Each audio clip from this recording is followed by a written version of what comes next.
안녕하세요 여러분, 중급 러너 구차장입니다. 여러분 혹시 이 신발 기억하십니까? 제가 지난 9월달에 리뷰를 했던 서코니에서 나온 엔돌핀 프로입니다.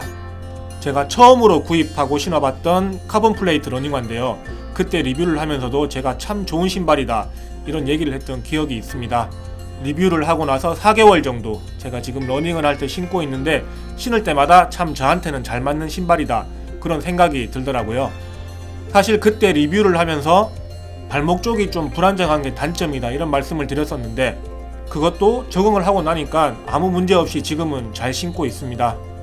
그래서 이 엔돌핀 시리즈가 저하고 굉장히 잘 맞는 것 같아가지고 엔돌핀 프로의 하위 모델이죠, 엔돌핀 스피드를 하나 사보려고 했는데, 이 망할 서코니의 마케팅 때문에 우리나라에서는 엔돌핀 프로 또 엔돌핀 스피드 모두 씨가 말라가지고 구하기가 힘들더라고요.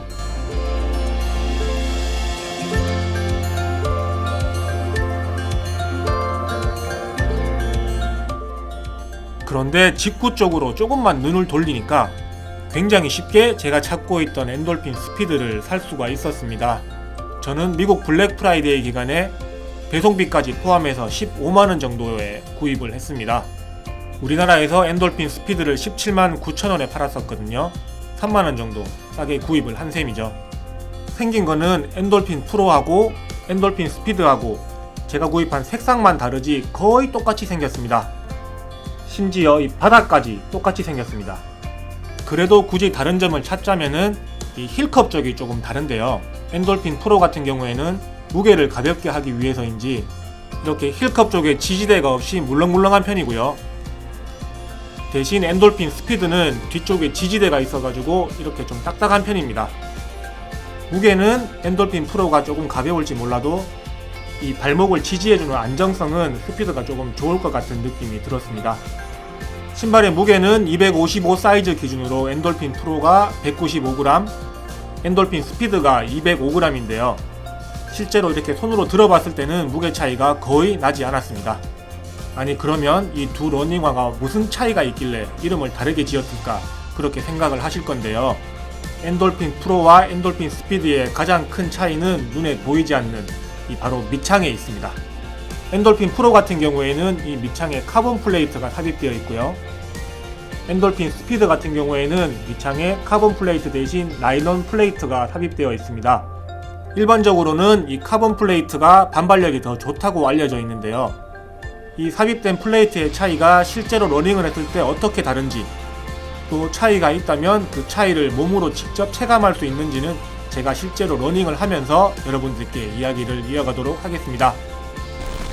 I remember when I first saw your face and how everything changed that day. I remember trying hard to ignore the signs, but I couldn't and I didn't know why. I remember when I ran so far, like speeding trains in the passenger car. And I remember that you still came back for me. I tried to run and hide, but you were by my side.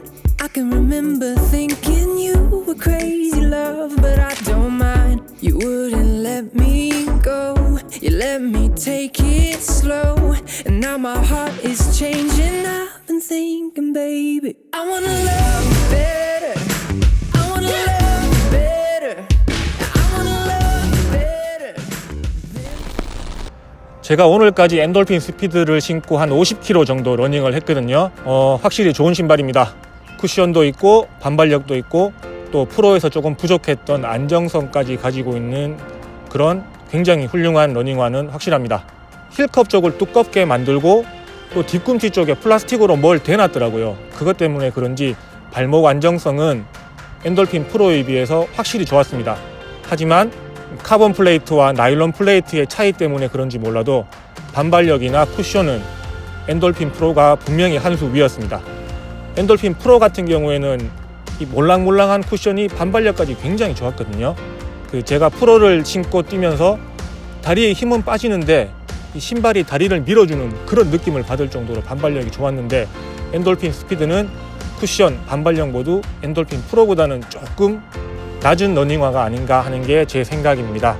하지만 엔돌핀 스피드도 쿠션과 반발력 모두 좋은 그런 러닝화라는 생각이 듭니다. 자, 그럼 이 엔돌핀 프로와 스피드를 어떤 분들이 신으면 좋을까요? 제 생각에 엔돌핀 프로는 주력이 조금 받쳐주시는 분들, 러닝이 익숙해지신 분들, 즉 10km를 40분대에 뛸 수 있고 하프를 5분 페이스 안쪽으로 뛸 수 있는 분들이 신으면 기록 향상에 굉장히 도움이 될 것 같습니다. 사실 제가 엔돌핀 프로 안정성이 조금 부족하다고 말씀을 드렸었는데 이거 신고 계속 뛰어보니까 또 적응을 해서 그런지 크게 발목이 불안하다는 걸 못 느끼겠더라고요. 어느 정도 주력이 있으신 분들이 스피디한 러닝을 할 때, 그럴 때 엔돌핀 프로를 신으면 좋을 것 같고요. 엔돌핀 스피드는 반발력도 있고 쿠션도 좀 있는 러닝화를 찾지만 나는 발목이 불안정해서 안정성을 포기할 수 없다. 발목이 불안정하면 나는 러닝을 할 수가 없다. 그런 분들은 엔돌핀 스피드가 좋은 선택이 될 것 같습니다. 이 엔돌핀 스피드가 프로보다는 쿠션과 반발력이 조금 떨어지지만 다른 러닝화들에 비해서는 굉장히 좋은 그런 러닝화임은 분명합니다. 자, 그럼 만약에 제가 두 가지 러닝화 중에 하나를 또 살 수 있다고 하면 어떤 걸 살까요? 저는 고민하지 않고 엔돌핀 프로를 살 것 같습니다. 국내에서 발매한 가격을 기준으로 두 러닝화의 가격 차이가 2만 원 밖에 나지 않습니다. 2만 원의 가격 차이라면 저는 고민하지 않고 엔돌핀 프로를 살 것 같고요. 만약에 이 가격이 한 5, 6만 원 정도 차이가 났다면 제가 좀 고민을 했을 것 같은데 가격 차이가 2만 원이라면 고민하지 않고 엔돌핀 프로를 또 살 것 같습니다. 그런데 아시겠지만 우리나라에서는 엔돌핀 프로와 스피드 모두 구하기가 굉장히 어렵습니다. 직구가 아니면 구하기 힘든데 혹시 엔돌핀 프로와 스피드를 찾고 계신다면 제가 지난번에 올려드렸던 직구 쇼핑몰 소개 영상을 참고하시면 좋을 것 같습니다. 그럼 구차장이 들려주는 엔돌핀 스피드 리뷰 영상은 여기까지입니다. 혹시 영상이 도움이 되셨다면 좋아요와 구독 부탁드릴게요. 그럼 저는 또 다른 영상으로 인사드리겠습니다. 지금까지 중급 러너 구차장이었습니다. 감사합니다.